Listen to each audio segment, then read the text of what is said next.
I first heard of this case from Albert Rosales. I know when I first heard it, it kind of reminded me of that M. Night Shyamalan movie called Old. Is it possible that M. Night Shyamalan actually heard about this case and was inspired by it? It was 1981. A group of 6 friends had driven from Chilca, Peru, where they lived, to the Playa Yaya beach.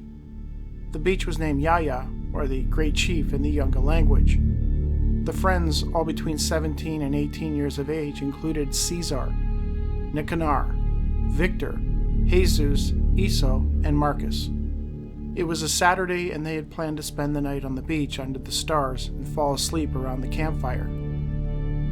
The friends had actually brought enough food supplies, blankets, and tents to stay the entire weekend. They also brought a small kerosene lantern, a flashlight, and a book of matches for the fire. After finding a spot near some rocks, the friends set up their camping area. They had brought some wood with them and hoped to make a fire large enough to last throughout the remainder of the day and all through the evening. After a long afternoon of recreational activities and swimming in the ocean, the 6 friends all sat around the fire, talking and sipping on some wine. There wasn't enough wine for them to get inebriated, but it helped to take the edge off. Soon their talk of girls and sport turned much darker, as they began to discuss various mysteries which intrigued them, including ghosts, namely the Headless Horseman, and haunted houses in the area. They also discussed La Llorona, the vengeful ghost of Mexican folklore, as well as the Yataco, a sort of vampire-like entity that, instead of sucking blood, sucks the fat from their victims. The teens were having a great time until a strong wind blew out their campfire. They attempted to relight it with the matches, but they had somehow gotten wet and were now nearly useless. It was now around 2 a.m. The extinguished fire seemed to dampen the mood of the evening, and 3 of the teens, Jesus, Nicanor, and Marcos, opted to go to bed. Victor, Iso, and Cesar, on the other hand, felt great, and decided to stay up and continue telling ghost stories under the moonlight. After some time, Cesar began to feel tired, and he suggested that they wrap it up for the evening. He noted that it was now quite chilly, and they had no matches for which to make a fire, so they should just get into the tents. He began to have a change of heart when he realized that he might have to wake up his friends. He decided to stay and try to relight the fire. Sadly, they were not successful. With the help of the flashlight, they searched the area and their vehicle for dry matches. The 3 teens decided to try to remain awake, but it was getting colder and colder, and the desire to get into the tent and under some covers and get warm was becoming very tempting. Iso, who was standing with his back to the rocks, noticed a weak light in the distance. He then motioned to the other 2 that there was another group of campers. All 3 of them looked and indeed saw a sort of fire and glow over the sand. All 3 friends were convinced that it was another campfire.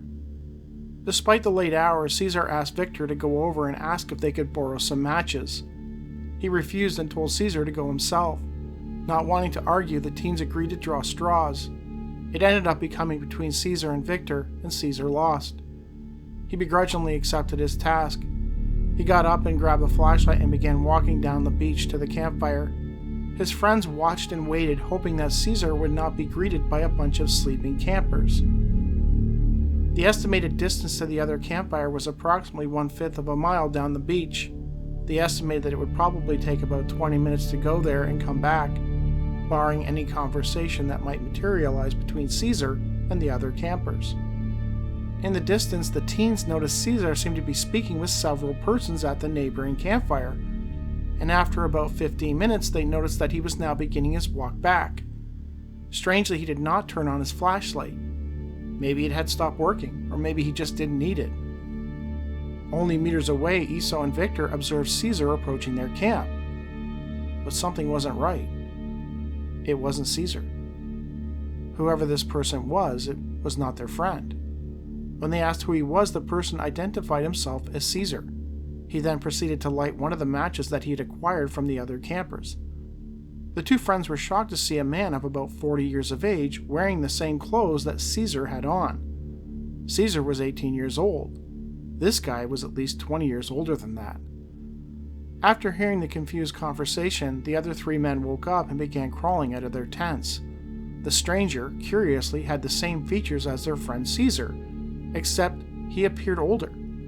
All the friends were totally confused, as was Caesar, who could not understand what was happening. After talking with them, he managed to convince them that he was indeed Caesar and that he was telling the truth. Rightly, the friends began to freak out, and it was decided that they would walk back to the campfire down the beach and find out what they had done to Caesar. At about 200 meters from the campfire, the light seemed to suddenly change from an orange color to an intense violet, and before the astonished eyes of the teens, the strange light rose up slowly into the air and then shot away at an incredible speed, disappearing quickly from sight. All 6 friends yelled out in unison, "It's a flying saucer!" The sight of the object frightened the young men. Despite this, they carried on, walking over to the site of the former campfire. Once there, they found a large circular indentation in the sand, as if a large sphere had rested there. Next to the indentation, they found the discarded flashlight. They returned to their campsite and all of the friends went to sleep. The next morning at daylight, the friends could now plainly see their friend Caesar's features. They found it hard to believe that their friend now looked like he was 40 years old. The entire walk from the fire and back had lasted a little over a half an hour, and somehow he had aged 20 years in that time. It was bizarre.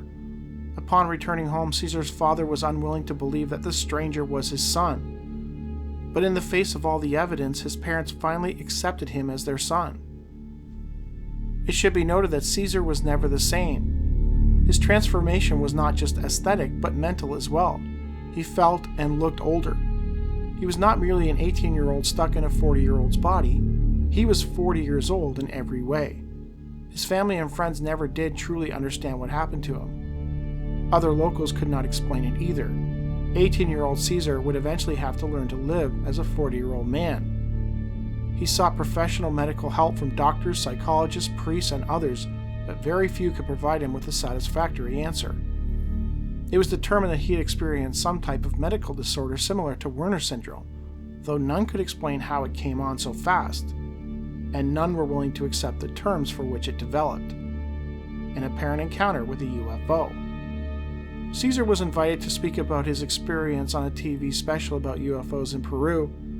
He was accompanied by Nicanor and Victor, who corroborated his experience. In 2005, Caesar, now living as a 65-year-old man, while his friends were living as their proper age of 45, decided to sit down and write about his experience, including what he had seen that night on the beach. Caesar remained in Chilca while most of his friends moved away.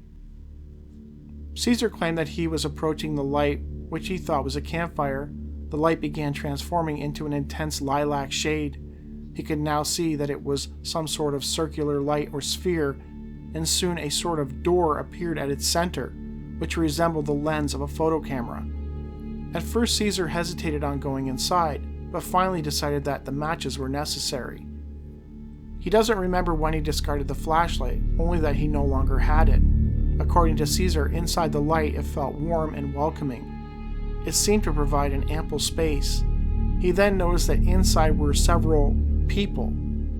At least they seemed human to him, and they all turned and stared at him without speaking. However, somehow, Caesar could hear in his mind what they were saying. It was hard for him to describe, but he remembers that they offered him words of warning, that we, humans, must protect our planet from contamination and pollution, and if we failed to do so, we would self-destruct. After some period of time, he exited the light and began walking to his friends.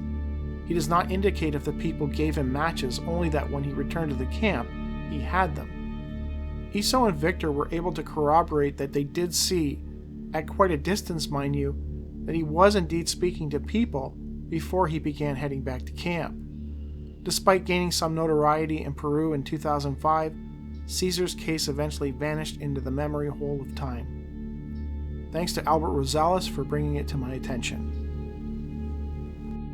Here's another case where you have beings essentially warning humans to protect the planet, and if you don't, something, terrible is going to happen. Are they doing this because they care about us, or are they doing it to preserve something that they want to use in the future? It's pretty scary to think that he could step into this sphere and somehow possibly be transported to some place where time moves differently, or maybe taken somewhere for 20 years and just brought back to that moment. It's pretty interesting to think about, and we don't understand these beings and how they operate and what they're capable of, so I guess anything is possible.